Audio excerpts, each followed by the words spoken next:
infecciones generalmente son los gram negativos. ¿Cuál es la principal? Echerichia coli. ¿Cuáles son las vías de infección? Existen dos vías. La hematógena, ¿okay?, que generalmente es en pacientes que están hospitalizados y que hay contaminación, y las vías urinarias bajas, que son las más frecuentes, que de las vías urinarias pueden ascender y llegar al riñón. ¿Cuál es el mecanismo? Bueno, tenemos la obstrucción de las vías urinarias. Esto va a provocar la éstasis de orina. La éstasis de orina, como saben, el líquido es un contenido que en verdad es libre, o sea, es libre de gérmenes, pero al estar estancado se puede contaminar y entonces puede producir, ascender y producir un proceso infeccioso a nivel renal. Pásala. La pielonefritis aguda es la infección supurativa del riñón y de la pelvis renal. ¿Cuál es el producto de la infección? Lo primero que va a ocurrir es una cistitis, o sea, una infección urinaria al principio, que puede ser también producto de una prostatitis o de una uretritis. O sea, cualquier proceso infeccioso que esté en el área genital puede provocar un cuadro de pielonefritis. Pásala. ¿Qué vamos a observar macroscópicamente? Puede afectar uno o ambos riñones, dependiendo de la severidad del proceso. Generalmente ellos pueden estar de tamaño normal o ligeramente agrandados y se pueden provocar accesos focales delimitados. Todo depende del estado inmunológico de la persona, ¿verdad?, y del agente infeccioso. Microscópicamente, ¿qué vamos a ver? Una necrosis supurativa o formación de acceso. O sea, nos va a dar el proceso que puede haber pus macroscópicamente e histológicamente. Vamos a observar un infiltrado inflamatorio de tipo polimorfo nuclear con mallas de fibrina. Ok, eso es pielonefritis crónica aguda. Ahora viene la crónica. La crónica sabemos que es un proceso que persiste en el tiempo, ¿okay?, y se da como una enfermedad renal donde está una inflamación, hubo una cicatrización y entonces se afecta, esa cicatrización me va a afectar los cálices y la pelvis. Se divide en pielonefritis crónica obstructiva y pielonefropatía por reflujo. La pielonefritis crónica obstructiva es producto de cálculos, ¿ok? Cálculos, estamos obstruyendo el que haya un buen salida de orina y por supuesto eso va a provocar que haya un proceso infeccioso. La nefropatía por reflujo, entonces, es cuando hay un proceso infeccioso a nivel de vejiga y los gérmenes ascienden. Pasa así. Macroscópicamente, ¿qué vamos a observar? Cicatrices. Recuerden que es un proceso que va en el tiempo y va a provocar procesos de regeneración y esa regeneración va a producir cicatrices. Entonces, cicatrices irregulares y asimétricas en toda la superficie renal pueden estar a nivel de la relación córtico-medular y los cálices pueden estar dilatados y deformados, dependiendo también si hay presencia de cálculos o no. Pueden ser únicas, las cicatrices pueden ser múltiples, pueden estar ubicadas generalmente se ubican en el polo superior o en el inferior, pero pueden estar en cualquier parte de la superficie renal. Pásala. ¿Qué vamos a observar microscópicamente? La pielonefritis crónica es la que es pregunta de examen, porque como pueden ver en la aguda no hay alteraciones a nivel del órgano. En cambio aquí sí hay alteraciones a nivel del órgano. ¿Qué va a haber? Afectación del intersticio y de los túbulos, puede haber atrofia, dilatación de los túbulos, efecto de tiroidización. ¿Qué es esto? Va a haber, esa imagen es lo que nos manifiesta el efecto de tiroidización, que semeja parecerse a la tiroides, y eso es una alteración que ocurre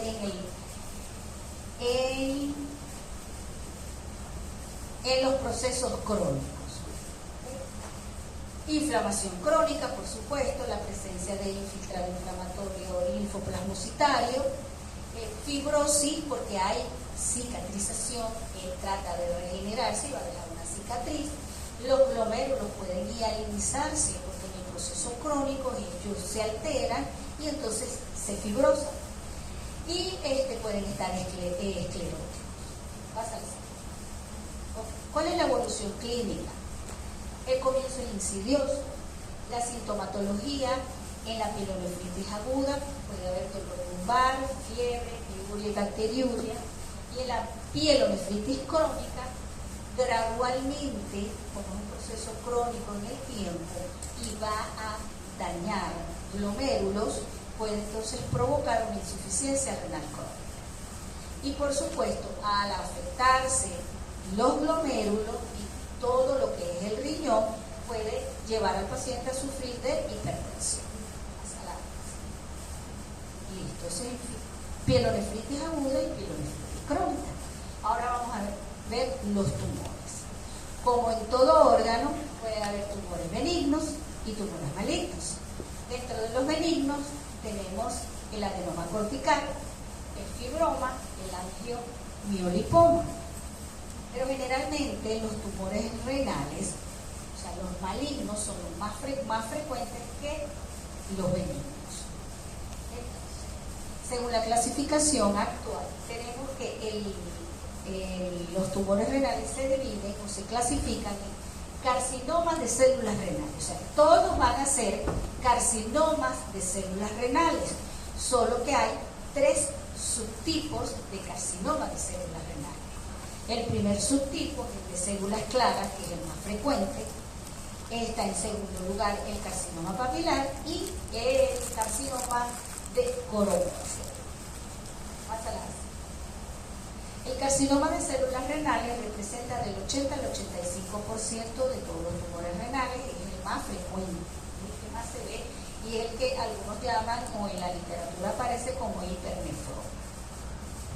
Afecta al sexo masculino, de la séptima década de la vida, riesgos fumadores, hipertensos, obesidad, exposición a algunos componentes como el cadmio, enfermedad poliquística renal, ¿okay? Por supuesto la parte genética, que es donde entra la enfermedad poliquística renal. Todos esos factores pueden estar involucrados en la aparición de carcinoma de células. Como les dije, es el más frecuente, representa el 70 al 80% de los cánceres renales.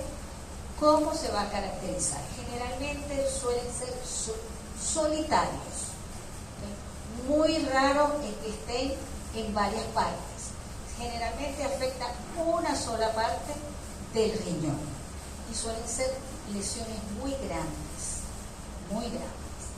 Aparecen en cualquier parte de la corteza, sin embargo, tienen predilección por los polos. Son amarillos anaranjados, esa es una característica principal de ellos. Pueden tener áreas reblandecidas, pueden haber áreas quísticas, áreas de aspecto mixoide o gelatinoso, y pueden tener hemorragia. Generalmente son bien delimitados, y lo importante del carcinoma de células renales es cuando invade el hilio renal o la vena renal. ¿Okay? Generalmente ellos tienen esa predilección, pero mientras estén ubicados a nivel de uno de los polos o a nivel del cuerpo, generalmente no afectan el hilio renal, pero cuando son muy grandes y ocupan casi todo el órgano, tienden a invadir cálices, pelvis y vena renal. Aquí tienen la parte de arriba es lo que corresponde, miren, está bien delimitado, tiene áreas quísticas, áreas mixoides, y el polo inferior está libre de lesión tumoral. El hilio está en donde está la flecha, ¿ok? Y eso significa que el carcinoma ha invadido lo que es el hilio renal. ¿Cómo se caracteriza histológicamente el carcinoma de células renales? suelen ser células claras. Son células grandes, bien delimitadas, vacuoladas, y ellas se van a distribuir en nidos o masas sólidas. No tienen una distribución específica, generalmente nidos o masas sólidas, con núcleos pequeños, redondos. Algunos pueden presentar un citoplasma ligeramente claro, rosado o granular, pero generalmente en el carcinoma de células claras son células con aspecto vacuolado y el citoplasma es claro, como lo pueden ver ahí en la fotografía. Algunos tumores pueden muestrar marcada anaplasia, de hecho puede estar combinado con áreas sarcomatoides que lo hacen muchísimo más agresivo. Y la disposición, como les dije, celular es variada, puede haber túbulos abortivos, pueden estar en cordones o masas, pero generalmente son nidos o masas, es como va a estar ubicado o sábana, o ser una tumoración sólida de células claras. Pasa la foto.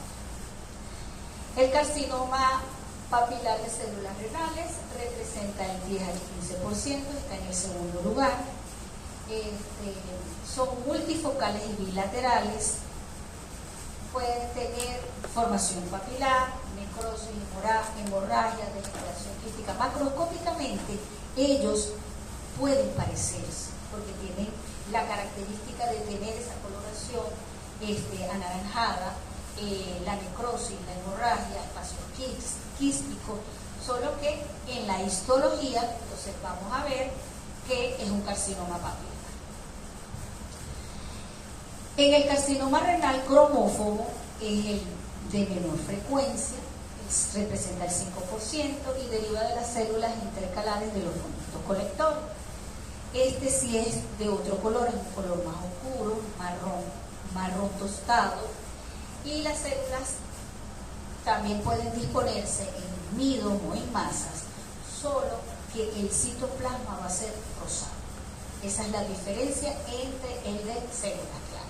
En células claras, como dije, son células claras, mientras que el citoplasma es eosinófilo y es menos agresivo que el anterior. ¿Bien? Pasa la siguiente. Okay. El carcinoma de células renales, como les dije, es en el adulto, pero tenemos una lesión a nivel renal que aparece en niños, que es el tumor de Wells. Es un tumor renal frecuente en niños entre 2 a 5 años, en niños muy pequeños. La patogenia está relacionada con alteraciones genéticas. ¿Y cuál es la morfología? Suelen ser masas muy voluminosas, bien delimitadas, generalmente solitarias. Muy raras veces puede ser bilateral. Suele ser blando, homogéneo, de color marrón grisáceo, con focos de hemorragia, hay formación quística y necrosis. Pero histológicamente es donde está la característica de esta lesión. ¿Qué es lo que va a caracterizar la histología? Bueno, vamos a tener 3 componentes, por eso es que se llama combinación trifásica. Y tiene intentos de recapitular los estadios de la nefrogénesis, o sea, va a haber intentos de parecerse a lo que es un glomérulo, a la formación de un glomérulo. Hay células del blastema, que son células indiferenciadas, los túbulos, que es la diferenciación epitelial, que pueden parecerse a los túbulos renales, y el estroma, donde ellos están. Entonces tiene esos componentes. El estroma puede ser un mesénquima mixoide. Esas son las 3 características histológicas del tumor de Wills, y el tumor de Wills es pregunta de examen. Pasa a la siguiente. Ok, listo con riñón, ahora vamos con vejiga. En vejiga primero tenemos que hablar de las malformaciones congénitas, porque hay lesiones que son muy frecuentes. Por ejemplo, tenemos los divertículos, que son pequeñas formaciones, invaginaciones, que estas se pueden formar, bien sea porque hay, por ejemplo, hay una obstrucción a nivel de la uretra, la vejiga tiende a tratar de eliminar la orina y como no puede, entonces ella va en algunos puntos, se va debilitando y se va dilatando, formando lo que son los divertículos. ¿Cuál es la complicación de los divertículos? Que son espacios, son bolsitas, vamos a llamarlo así, y en esas bolsitas va a quedar orina y entonces va a producir procesos infecciosos. Tenemos la extrofia vesical, que es que hay una alteración a nivel de la formación de la pared anterior, ya eso es en el feto, y queda expuesta al exterior y entonces puede contraer infección. El reflujo vesicoureteral, que es el más frecuente, ¿verdad? Y el uraco persistente, que la complicación del uraco es que si persiste, entonces a futuro va a formar fístulas. Pásala así. Entonces, como les dije, los divertículos pueden ser congénitos o adquiridos, pueden ser múltiples, son formas de saco, redonda u oval, y contribuyen a la infección y formación de cálculo. Ahí pueden ver la imagen y la parte de arriba es lo que correspondió a lo que era el divertículo. Pásala así. La extrofia vesical, que es el defecto de la pared anterior del abdomen y va a producir el desarrollo de infecciones. Pasa la otra. Tenemos el reflujo vesicoureteral, que es el más frecuente. Por supuesto, al ver un reflujo que se va a devolver la orina, porque hay un reflujo, no hay una buena contracción, a lo mejor el esfínter tiene algún problema y entonces se va a devolver la orina y entonces va a producir procesos infecciosos. El uraco persistente, que puede ser una comunicación parcial o completa, y la complicación es que a futuro puede provocar una vía fistulosa entre la vejiga, la pared y entre la pared anterior del abdomen, entre la vejiga y el útero, o entre la vejiga y el intestino, dependiendo de hacia dónde quiera salir el trayecto fistuloso. Pasamos. Ok. Ahora vamos con los procesos inflamatorios. Hay otra lesión que no está allí, ¿verdad? No sé si vendrá después, que es la malacoplaquia. La malacoplaquia es una lesión que aparece a nivel de la vejiga, donde hay es una acumulación de líquidos a nivel de la capa de la mucosa. Se van a ver como unas placas amarillentas. Lo que es acumulación de histocitos espumosos a nivel de la mucosa. También puede traer procesos infecciosos. Okay. Ahora vamos con lo que es la cistitis aguda y crónica.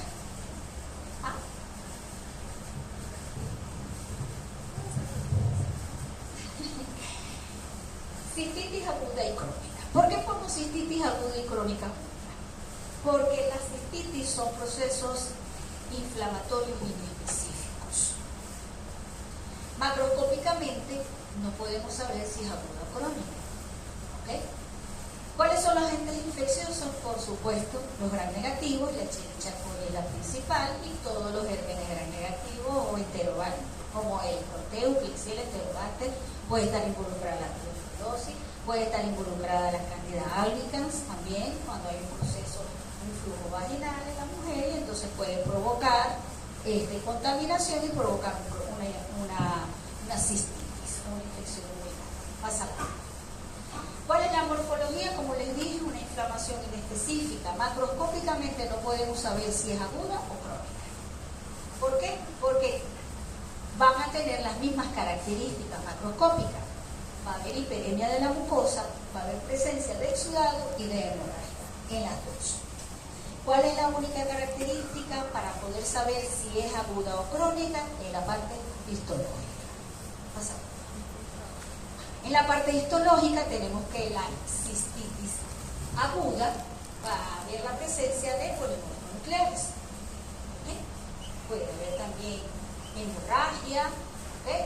Fibrina, todo lo que es un proceso inflamatorio agudo. Y en la crónica va a haber la presencia del infiltrado linfoplasmocitario, que es lo que nos indica que es un proceso crónico. Pero también existen tipos especiales de cistitis, donde la característica nos va a dar la célula que está presente en el proceso. Entonces tenemos cistitis hemorrágica, donde va a haber solamente una hemorragia, pero la persona tiene el antecedente de que ha recibido una radiación o quimioterapia o una infección por adenovirus. Entonces va a haber una hemorragia. O sea, histológicamente vamos a ver una mucosa vesical con hemorragia. Y si tenemos el antecedente, entonces el diagnóstico sería cistitis hemorrágica. Tenemos una cistitis supurada, que es un proceso inflamatorio agudo y que va a haber pus. Tenemos la cistitis ulcerosa, que puede ser un proceso agudo o crónico, pero hay lesiones de úlcera o está ulcerada.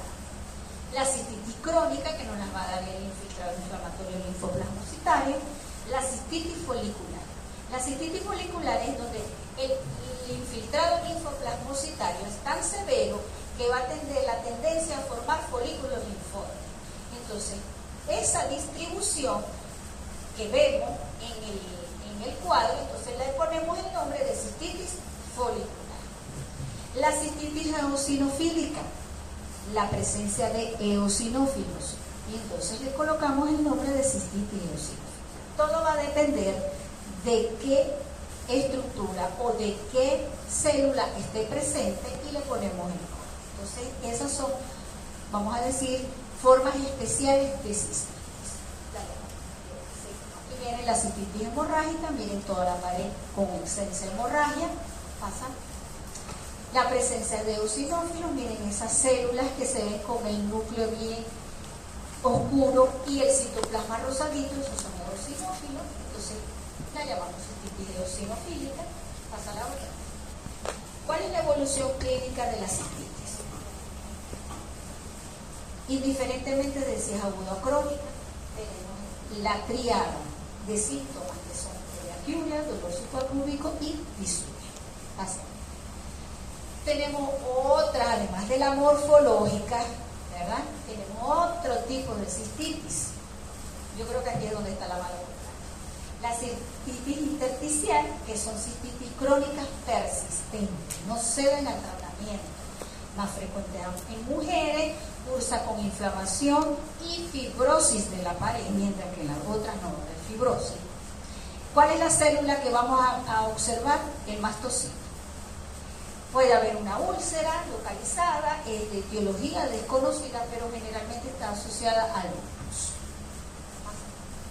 Aquí vemos la cistitis crónica intersticial, vemos la úlcera, que es el área oscura y sobresale, ¿verdad? Como unos bulticos. Esa es la mucosa que está edematosa. Pasa la otra. Y las células que ven en marrón oscuro son los mastocitos, que es la que nos va a dar el diagnóstico de una cistitis intersticial. Aquí está la malacoplaquia.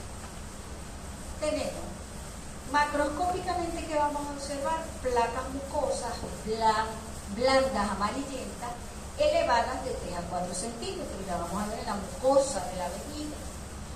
¿Cuál es la característica histológica? Que esas placas van a estar constituidas por macrófagos espumosos, puede haber células gigantes y linfocitos, que nos va a hablar de que es un proceso crónico. Y aquí ven, miren, que se ve la vejiga, y miren la mucosa con esas placas amarillentas. Y aquí, miren, vemos la mucosa en la parte superior y en la parte inferior lo que vemos es puros histiocitos espumosos. Ahora vamos con las neoplasias de vejiga. Tenemos que el 95% de las neoplasias son de origen urotelial, o sea, son epiteliales, ¿okay? Del epitelio de la vejiga. Y el 5% son mesenquimatosas, que pueden ser del tejido muscular, del tejido adiposo, del tejido vascular, del resto del tejido que se encuentra en la vejiga. La mortalidad es 10.000 casos por año. ¿Cuál es la clasificación?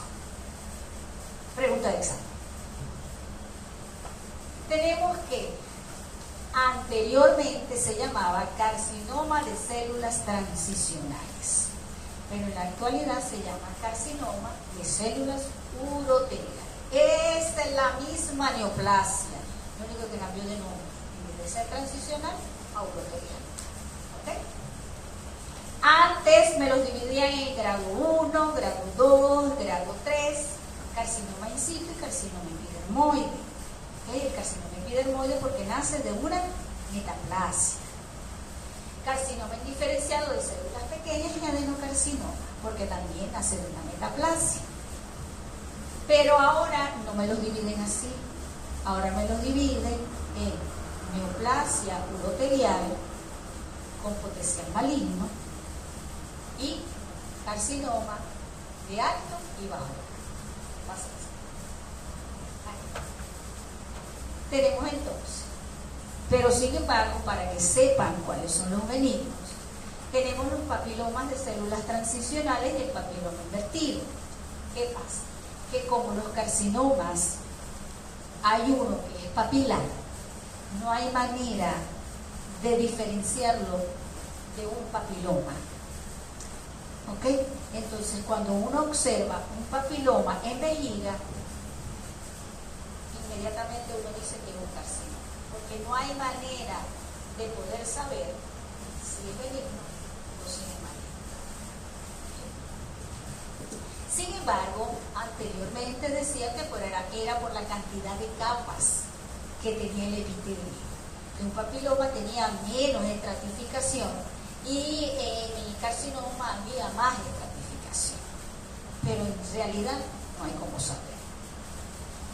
Dentro de los malignos tenemos entonces el carcinoma de células uroteliales, que ahora lo llaman bajo alto grado, pero ellos siguen siendo, a pesar de que se llaman bajo y alto grado, siguen siendo papilares, pero pueden ser papilares o planos. Eso es pregunta de examen. Ahorita les pongo una foto para que vean. Ellos pueden ser, la morfología del tumor es que pueden ser papilar o plano, y pueden ser no invasivos y pueden ser invasivos.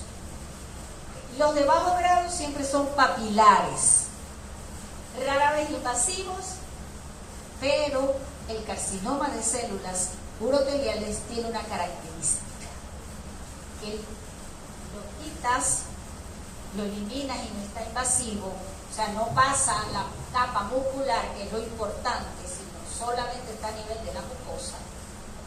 Lo quitas, pero con el tiempo recidiva, y no va a recidivar a un igualito, sino que recidiva a uno de alto grado. ¿Okay? Y los de alto grado pueden ser papilares o planos y son extensos y tienden a invadir. Pásala. Entonces, según la OMS, ¿okay? Lo llaman papiloma benigno, que no es fácil de diferenciarlo de un carcinoma papilar, pero ellos tienen un precursor, o sea, los carcinomas de células uroteliales tienen un precursor, que es la neoplasia urotelial papilar de bajo potencial maligno. ¿Ok?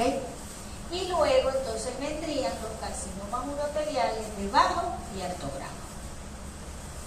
Esta es la clasificación que ustedes tienen que saber. Tal cual. O sea, tienen que saber que puede haber un papiloma benigno, ¿ok? Porque sí está descrito en la literatura. Luego que hay un carcinoma, una neoplasia urotelial papilar de bajo potencial maligno y carcinoma urotelial de bajo y alto grado.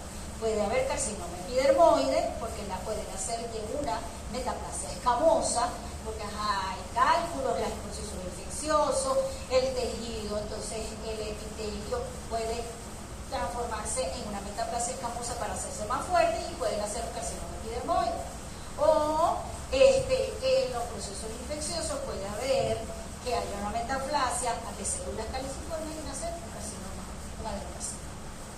Eso es posible, es factible, pero generalmente suelen ser carcinomas uroteliales, papilares o no papilares. Ya vamos a ver, pásala. Pero como en la literatura lo describen, yo se los voy a dar. Tenemos los papilomas exofíticos, suelen ser únicos, pequeños, peniculados y blandos. Y el aspecto microscópico es que está constituido por un núcleo de tejido fibromuscular laxo, con células de transición de aspecto normal menores de 7 capas. Por eso era que antes nos llamaban el papiloma, y el carcinoma tenía muchas más estratificación, más capas. Pero eso, vamos a contarlas, aquí hay 5 y aquí hay 8, o sea, no es tan fácil como se dice. Pasa. Tenemos el papiloma invertido, que son nódulos, o sea, esos nódulos tienden a crecer hacia el interior de la mucosa. Es una estructura pedunculada que crece hacia la lámina propia. Generalmente son benignos, pero son muy poco frecuentes. Pásala. Ok. Entonces aquí vamos como es el carcinoma de células uroteliales. Este es el aspecto macroscópico. Macroscópico. Porque la clasificación que les dije es histológico. Macroscópico, ¿cómo pueden ser? Papilares, lesiones planas. Y esas pueden ser lesiones no invasivas o lesiones invasivas. ¿Entendido?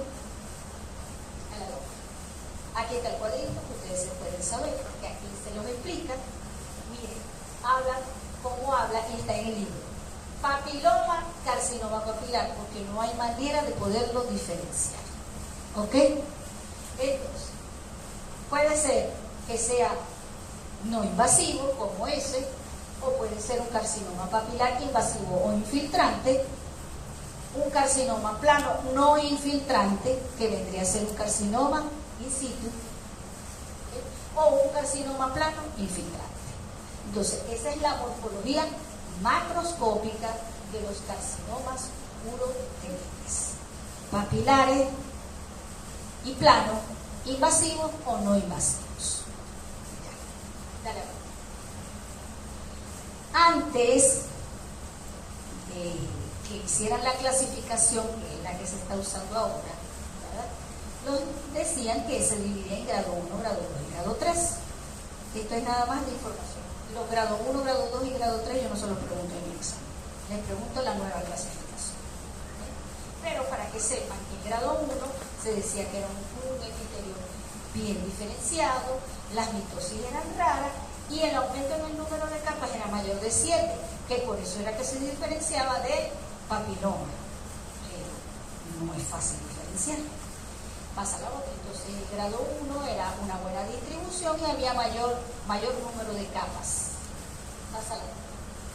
En el grado 2 ya era un carcinoma moderadamente diferenciado, había mayor número de capas, más de 10, las mitosis aquí sí son más frecuentes, y la variabilidad en el tamaño y forma y entre el núcleo y la célula era más persistente, o sea, era más evidente. Pasa la otra. Y como pueden ver, ya entonces es más irregular que el otro, ¿verdad? Pasa la otra. Y el grado 3, entonces ya era una lesión indiferenciada. Aquí había cianoplasia, había pérdida total de la relación núcleo-citoplasma, mayor número de mitosis y podían haber células gigantes ocasionales, o sea, células que tenían unos núcleos muy irregulares y pleomórficos. Pasa. Como pueden ver, ya la distribución es distinta, era más pleomórfica y era más agresiva.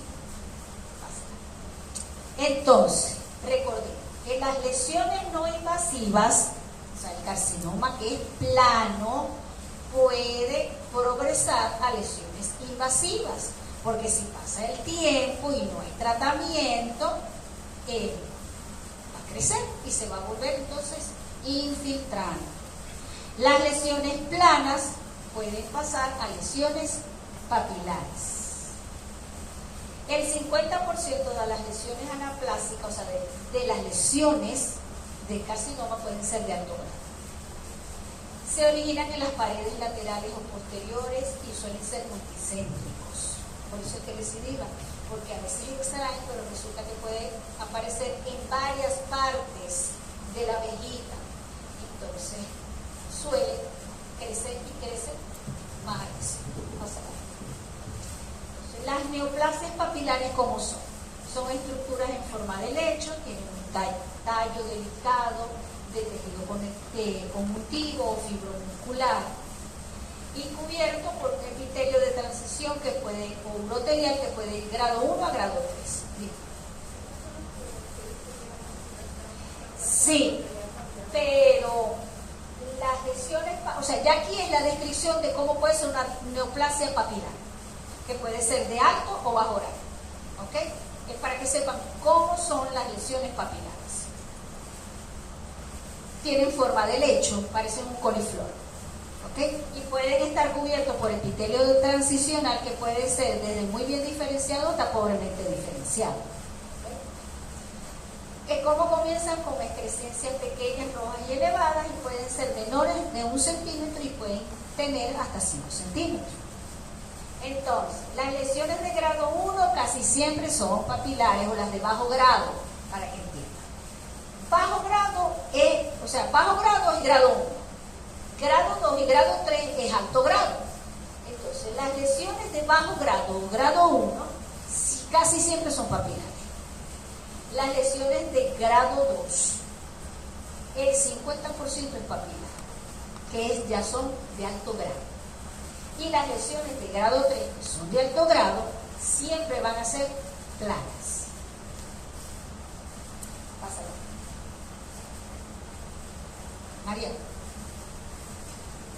Y aquí, para que puedan ver cómo es, parece un tallo de coliflor. Como pueden ver, la flechita es la que indica dónde está el tallo y la excrescencia.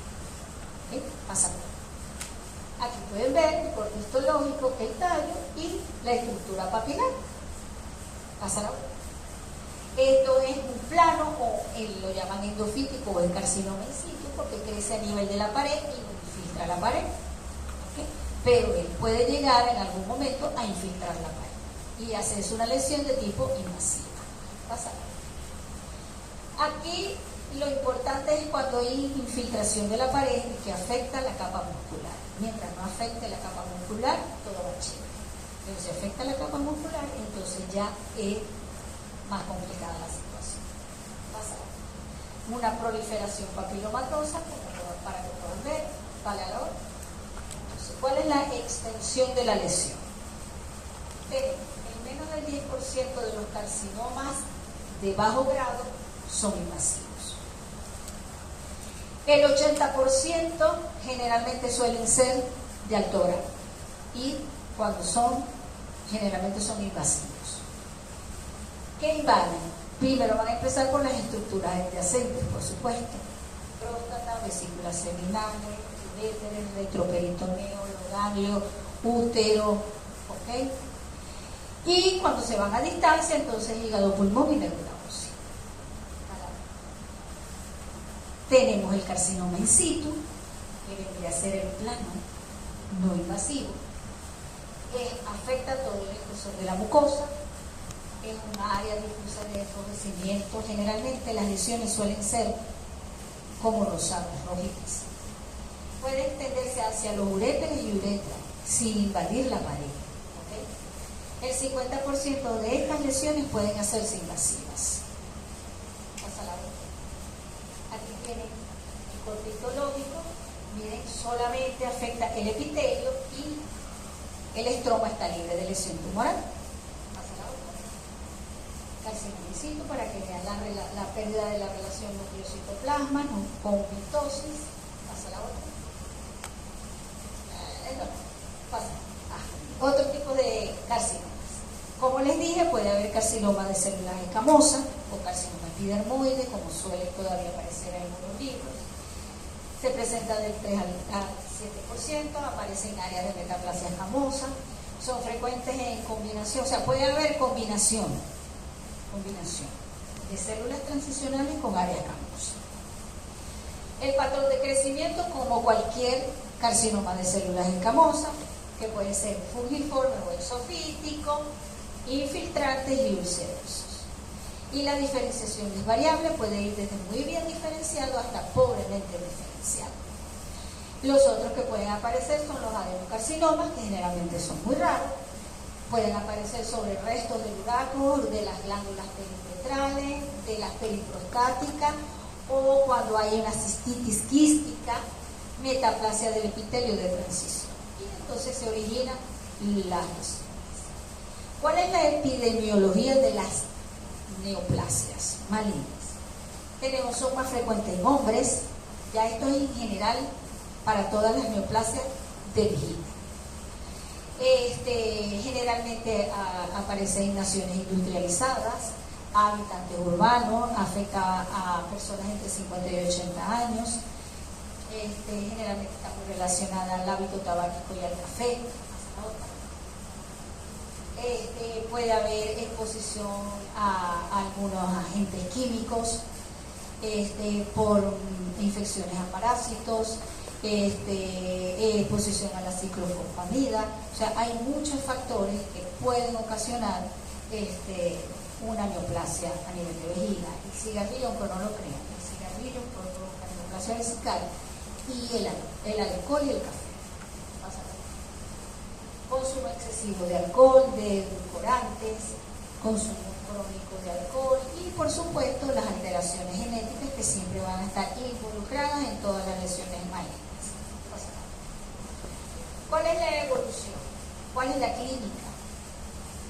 Hematuria indolora es el principal síntoma. Puede haber poliaquiuria, micción imperiosa, o sea, puede estar asociado a procesos infecciosos. Puede haber pielonefritis, hidronefrosis, y suelen, como les dije, suelen recurrir después de la extirpación entre un 60 y un 90%. Y no va a aparecer como una lesión como la que extirparon. Si era de bajo grado, después va a aparecer como una de alto grado. Así. ¿Cuál es el pronóstico? Va a depender del patrón histológico. No es lo mismo uno de bajo grado a uno de alto grado. ¿Okay? El grado tumoral no es lo mismo uno bien diferenciado a uno indiferenciado. Y la profundidad e invasión de la lesión. Las otras lesiones que pueden aparecer en la vejiga son los benignos, como el leiomioma. Puede aparecer también un lipoma, pero generalmente el leiomioma porque la pared vesical es músculo. Y puede haber la parte maligna, que es el rhabdomiosarcoma.